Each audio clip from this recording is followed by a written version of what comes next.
ముసైబ్ bin Umair రదియల్లాహు తఆలా అన్హు. ఈరోజు అల్లాహ్ సుబ్హానహు వ తఆలా మనల్ని ఆ పరిస్థితి నుంచే కాపాడేయాలని చెప్పి దువా చేయాలండి. ముసైబ్ బిన్ ఉమైర్ రదియల్లాహు తఆలా అన్హు పేరు వినే ఉంటారు. ముసైబ్ బిన్ ఉమైర్ రదియల్లాహు తఆలా అన్హు ఎలాంటి వాడో తెలుసా?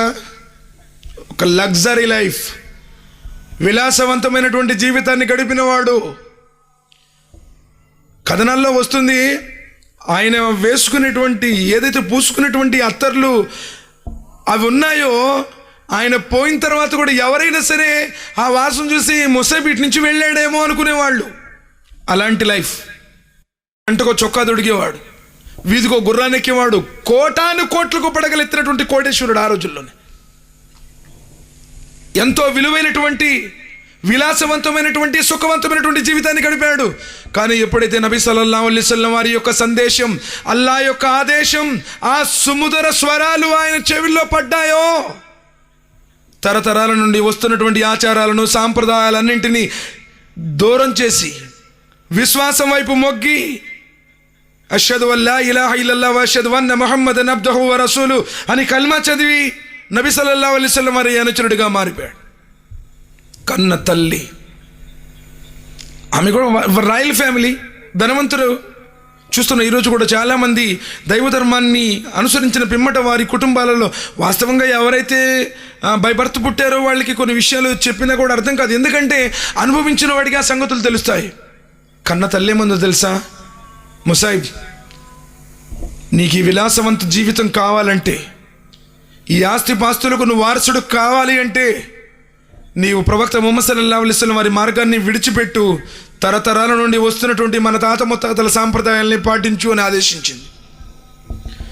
ముసైబ్ బిన్ ఉమైర్ రదియల్లాహు తఆలా అన్హు సమస్త సుఖాలను, అష్టైశ్వర్యాలను, విలాసవంతమైన జీవితాన్ని కాలిగోటికి సమానంగా భావించి, అమ్మా ఇవేమీ నాకు అవసరం లేదు, నాకు విశ్వాసం కావాలి, దైవధర్మమైన ఇస్లాం కోసమే నేను బ్రతుకుతాను, నాకు ప్రవక్త ముహమ్మద్ సల్లల్లాహు అలైహి వసల్లం వారి ఆజ్ఞలే శిరోధార్యం, నాకేమీ అవసరం లేదని కట్టుబట్టలతో వెళ్ళిపోయాడు.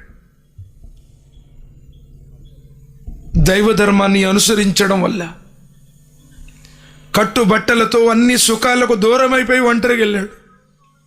ముసైబ్ బిన్ ఉమైర్ రదియల్లాహు తఆలా ఎప్పుడైతే మదీనాలో జెండా పట్టి సైన్య దళాధిపతిగా, కమాండర్గా ముందు నుండి నడిపిస్తున్నాడో, ఆయన ధరించినటువంటి అంగి ఏదైతే ఉందో పైనుంచి కింద దాకా మొత్తం కుట్లతో కుట్టబడి ఉంది.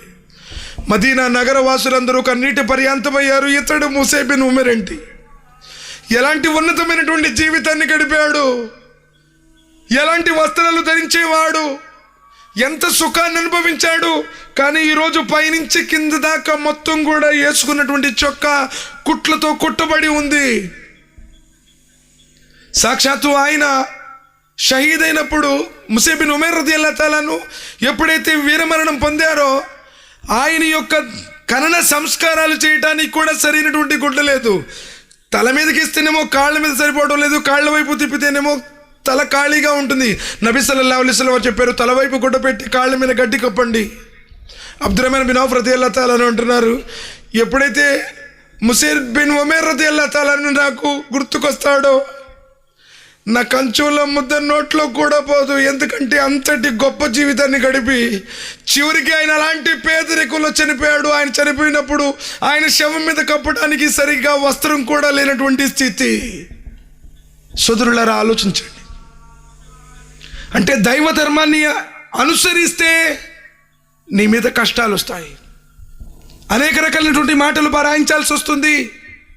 కానీ ఈరోజు మన జీవితంలో ఒక్క తార్కాణం ఉందా? ఏదో తరతరాల నుంచి వస్తుంది, వెళుతున్నాము, పోతున్నాము, ఇస్మాలకు వస్తున్నాము, ఇస్లాంను అనుసరిస్తున్నాము అంటే అనుసరిస్తున్నాము.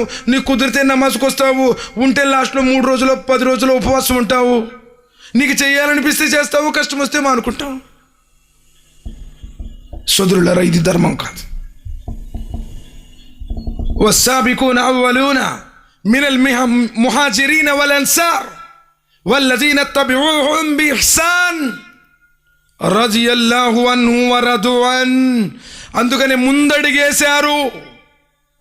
والسابقون أولون, వారు ముందడిగేశారు ముహాజిర్లు. ఇళ్ళు, వాకిళ్ళు, భార్య, బిడ్డలు, తల్లిదండ్రులు, అన్నదమ్ములు అందరినీ విడిచిపెట్టి ఆనాడు మక్కా నుండి మదీనాకు వలసెళ్లారు విశ్వాసాన్ని కాపాడుకోవడం కోసం. వల్ అన్సార్, ఎవరైతే మక్కాలో ఉన్నారో సమస్తాన్ని త్యాగం చేయడానికి సిద్ధపడ్డారు, ఎవరైతే వలస వచ్చారో సమస్తాన్ని త్యాగం చేసి వచ్చారో వారి కోసం వీరి సర్వస్వాన్ని ఇచ్చేశారు. అబ్దుర్రహ్మాన్ బిన్ ఔఫ్ రదియల్లాహు తాలాను, సాద్ బిన్ రబీ రదియల్లాహు తాలాను వాటలో వస్తారు. నబీ సల్లల్లాహు అలైహి వసల్లం ఏం చేస్తారంటే, ఎవరైతే వలస వచ్చారో వారిని, మదీనాలో ఉన్న వారందరినీ ఒక గ్రూప్ చేసి ఒక్కొక్కళ్ళు ఇస్తారు. ఇదిగో ఈయనకి నువ్వు సహాయం చేయి, ఈయనకి నువ్వు సహాయం చేయి. ఈ విధంగా అబ్దుర్రహ్మాన్ బిన్ ఔఫ్ రదియల్లాహు తాలాను వాటాలో సాద్ బిన్ రబీ రదియల్లాహు తాలాను అన్సారీ వస్తారు.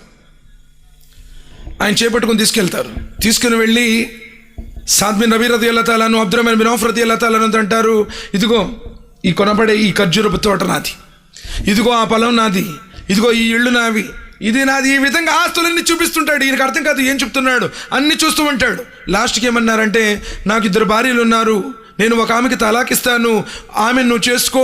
ఇప్పుడు ఏ ఆస్తులైతే చూపించానో అవి నా సొంత స్థిరాస్తులు, నేను సంపాదించాను, నాకు సగం నీకు సగం. సుబ్హానల్లాహ్, అల్లాహు అక్బర్. నిజంగా ఒక తల్లికి పుట్టిన 2 అన్నదమ్ములు ఈరోజు ఆస్తి గొడవల్లో చంపుకుంటున్నారు.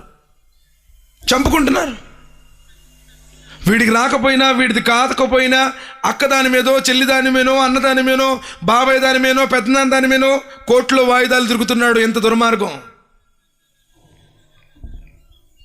ఎవరో ముక్కు ముఖం తెలియదు, రక్త సంబంధం లేదు, పరిచయాలు లేవు, ఏ వ్యాపార లావాదేవీలు లేవు, ఎవరో తెలియదు.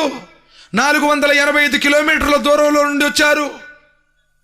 వచ్చిన వ్యక్తికి అన్ని చూయించి నీకు సగం నాకు సగం, చివరికి తన భార్యను కూడా త్యాగం చేసి, అంటే తలాకిచ్చి ఆయనకి వివాహం చేయడానికి సిద్ధపడ్డారు. వల్ అన్సార్, సహాయకులు. అందుకే రదియల్లాహు అన్హు వరదు అన్, నేను వారిని ఇష్టపడ్డాను, వారిని నన్ను ఇష్టపడ్డారు. సదాచార సంపన్నులంటే వాళ్ళు సార్. ఈరోజు మనం ఏదైనా త్యాగం చేయగలుగుతున్నామా? ఎవరైనా సరే దైవ ధర్మాన్ని అనుసరిస్తే వారికి వచ్చేటువంటి కష్టాల్లో నేను కూడా ముందుండాలి. లేదు, మనం జాగ్రత్తగా ఉండాలి. జేబులోంచి రూపాయి పోకూడదు. వాడి కష్టం నాకెందుకు? స్వార్థంతో బ్రతుకుతున్నాం.